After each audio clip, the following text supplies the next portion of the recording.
3 गुना तेज गति से काम करूंगा, 3 गुना व्यापकता से काम करूंगा।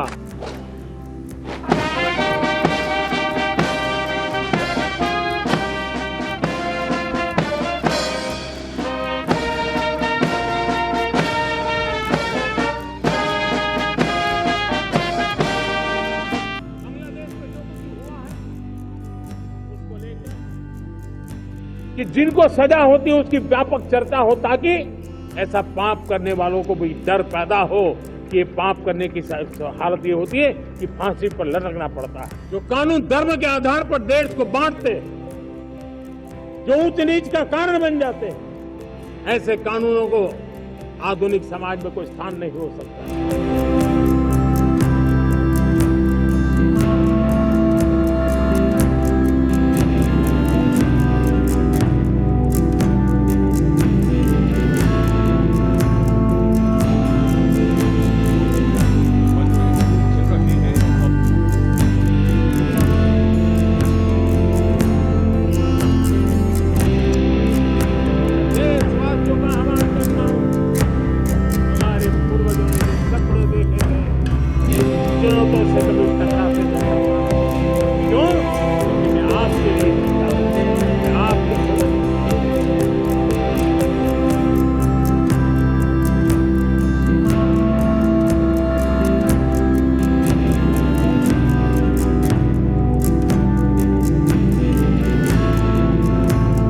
कानून धर्म के आधार पर देश को बांटते, जो ऊंच नीच का कारण बन जाते हैं, ऐसे कानूनों को आधुनिक समाज में कोई स्थान नहीं हो सकता है। और इसलिए मैं तो कहूंगा, अब समय की मांग है कि देश में एक सेकुलर सिविल कोड हो। हमने कम्युनल सिविल कोड में 75 साल बिताए हैं, अब हमें सेक्युलर सिविल कोड की तरफ जाना होगा, और तब जाकर के देश में धर्म के आधार पर जो भेदभाव हो रहे हैं, सामान्य नागरिक को जो दूरी महसूस होती है, उससे हमें मुक्ति मिलेगी।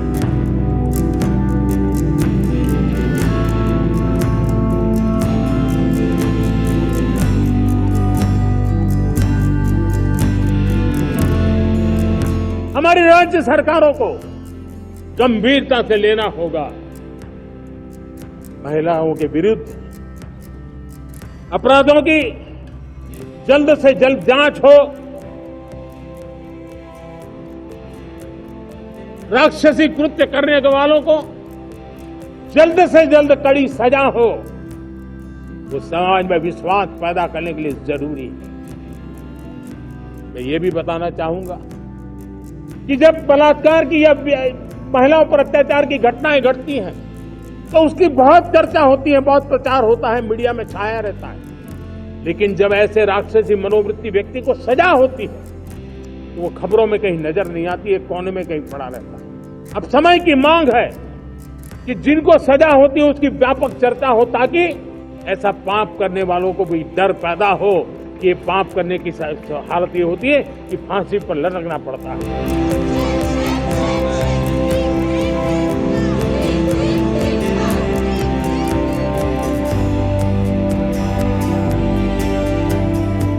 देश में जो कुछ भी हुआ है, उसको लेकर पड़ोसी देश के नाते चिंता होना, मैं इसको समझ सकता हूं। मैं आशा करता हूं कि वहां पर हालात जल्द ही सामान्य होंगे। खास करके 140 करोड़ देशवासियों की चिंता कि वहां हिंदू, वहां के अल्पसंख्यक, उस समुदाय की सुरक्षा सुनिश्चित हो।